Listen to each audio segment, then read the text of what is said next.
and welcome to the Teaching with Class podcast, the podcast that gives you quick, actionable tips to easily implement in your classroom. You may have noticed I'm not Monica, but you may also recognize my voice. I'm Cline, your host from last season of Teaching with Class. I'm excited to join you today to touch base and reconnect as we begin a new school year. So, Happy New Year! I know it's still 2023, but I believe educators have a special kind of life where we get to have two chances to start anew each year, in January and at the start of the school year. So let's take advantage of it. In today's episode, we'll think together about connecting and reconnecting to the opportunities that a new school year brings. You know, the start of each school year always brings such busyness. Usually we're sitting in meetings and professional development sessions, learning about all of the new rules and requirements, policies and paperwork. And then we have our own hopes and fears about the coming year. And we have things going on in our lives outside of school too. And we can just sit there in these meetings and we're seeing our long to-do list getting even longer. And all we really want to do is get to our classroom and get ready for the kids. So here's something to consider. In those moments when you're feeling most distracted and anxious, can you find a way to reconnect with the present moment? Maybe take a deep breath or two to help you refocus. You know, you have important work to do. So take time to connect and reconnect so you can be present for it. So now that you've taken that deep breath, let's reconnect to these three W's: the why, the who, and the what. You know, the importance of our why is getting a lot of attention these days, and that's for good reason. Staying connected to what inspires us each day helps us to maintain our motivation when the details of life start to take over. So let's take a moment now, before the details take over, to get specific about your educator why. Those education-specific values and ideals that you hold most dear. Why did you choose to become an educator? Why do you want to make a difference in your community?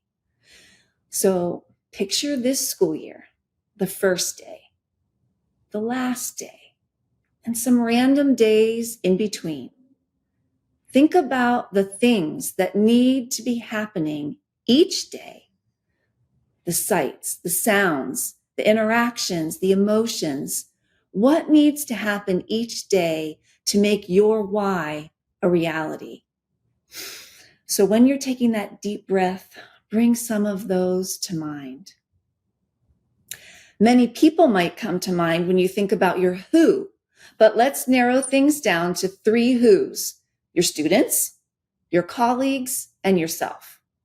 One of the things that surprises me at the start of each school year is how young the children are. You know how it is, you finally see them all gathered together on that first day, and you think, oh yeah, that's right. They don't know how to do all the things. You know that feeling. Well, it's not a conspiracy, right? They didn't leave all of their knowledge and understanding at home just to frustrate you. They bring everything they know, and that's all we can expect. So before they arrive, activate your curiosity. Remember back to last year's first day and prepare to meet and build relationships with this year's students, who they are right now. And well, I suppose the same could be said for the adults around us. We might have colleagues that we've worked with for years, and there'll be probably some new folks on staff too. So let's activate our curiosity about all of them too. If you've been around for a while and you've worked with the same people for a while, find out something new about a colleague that you feel you've known forever. You might think you know everything, but I can guarantee that you don't. Start a new conversation with someone you've known for a while. When you have new folks around you, welcome new teachers. Be an encourager. You remember what it was like to start teaching? So bring your wisdom and positivity and encouragement to your interactions with new educators. We need them. If you're new to the classroom, find a mentor, but take time to find someone who is positive and effective in their classroom. As a new teacher, you do not have time to soak in someone else's negativity and frustrations. So cultivate relationships with positive people around you at school, because the third who is you. No matter how long you've been an educator, remember that it is important to take care of yourself, especially at the beginning of the school year and all year long. But it's so busy, we sometimes forget to take care of ourselves. Are you eating well? Are you exercising and getting good rest? Guard your time and your energy. Also, stay curious and learn something new. To inspire others to learn, you'll need to stay inspired too. So what's something new that you want to learn about? Let's keep these who's in mind, because time spent on cultivating relationships with your students, with your colleagues, and especially yourself will pay extra dividends as the year progresses.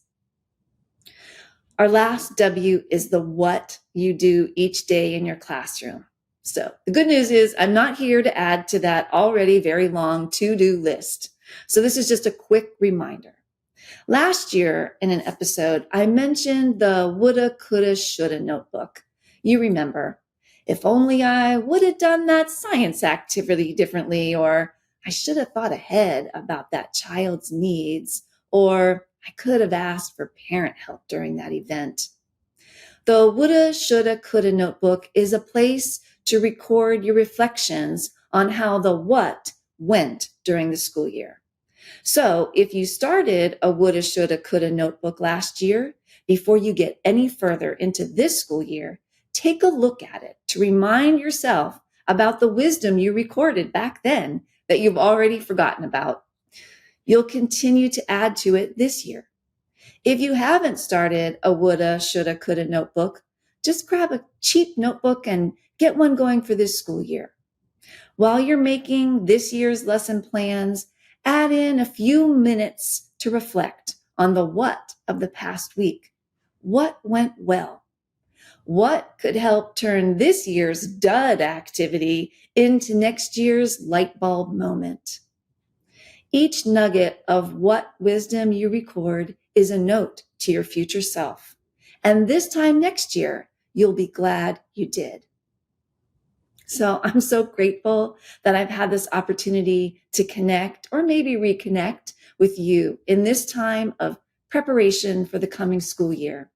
I believe that amazing things are on their way toward you right now. You'll be ready for them by taking the time to stay connected each day to your why, your who, especially yourself, and the what. You're ready, and you've got this. You can find today's episode and transcript on our website, teachstone.com/podcasts.